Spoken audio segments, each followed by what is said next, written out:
ರಾಜಕೀಯ ದುರುದ್ದೇಶದಿಂದ ಸುಳ್ಳು ಪ್ರಕರಣ ಆರೋಪ. ಲಕ್ಷ್ಮಣ್ ಸವದಿ ಬೆಂಬಲಿಗರ ಪ್ರತಿಭಟನೆ.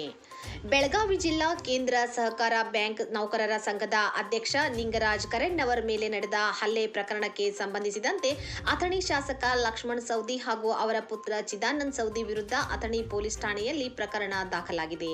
ಹಲ್ಲೆಗೊಳಗಾದ ನಿಂಗರಾಜ್ ಕರೆಣ್ಣವರ್ ಅವರು ನೀಡಿದ ದೂರಿನ ಆಧಾರದಲ್ಲಿ ಪೊಲೀಸರು ಪ್ರಕರಣ ದಾಖಲಿಸಿಕೊಂಡಿದ್ದು, ಪ್ರಕರಣದ ಕುರಿತು ತನಿಖೆ ಮುಂದುವರೆದಿದೆ ಎಂದು ಪೊಲೀಸರು ತಿಳಿಸಿದ್ದಾರೆ. ಇದೇ ಪ್ರಕರಣಕ್ಕೆ ಸಂಬಂಧಿಸಿದಂತೆ ಶಾಸಕ ಲಕ್ಷ್ಮಣ್ ಸವದಿ ಅವರ ಕೆಲ ಬೆಂಬಲಿಗರ ವಿರುದ್ಧವೂ ಪ್ರತ್ಯೇಕವಾಗಿ ಪ್ರಕರಣ ದಾಖಲಾಗಿದೆ ಎಂದು ಪೊಲೀಸ್ ಮೂಲಗಳು ತಿಳಿಸಿವೆ. ಈ ನಡುವೆ ಶಾಸಕ ಲಕ್ಷ್ಮಣ್ ಸವದಿ ಹಾಗೂ ಅವರ ಪುತ್ರ ಚಿದಾನಂದ್ ಸವದಿ ವಿರುದ್ಧ ರಾಜಕೀಯ ದುರುದ್ದೇಶದಿಂದ ಸುಳ್ಳು ಪ್ರಕರಣ ದಾಖಲಿಸಲಾಗಿದೆ ಎಂದು ಆರೋಪಿಸಿ ಅವರ ಬೆಂಬಲಿಗರು ಅಥಣಿ ಪಟ್ಟಣದಲ್ಲಿ ಬೃಹತ್ ಪ್ರತಿಭಟನಾ ರ್ಯಾಲಿ ನಡೆಸಿದರು. ಪ್ರಕರಣವನ್ನು ಕೂಡಲೇ ರದ್ದುಪಡಿಸಬೇಕು ಎಂದು ಆಗ್ರಹಿಸಿದ ಪ್ರತಿಭಟನಾಕಾರರು ನ್ಯಾಯಕ್ಕಾಗಿ ಹೋರಾಟ ಮುಂದುವರಿಸುವುದಾಗಿ ಎಚ್ಚರಿಕೆ ನೀಡಿದರು.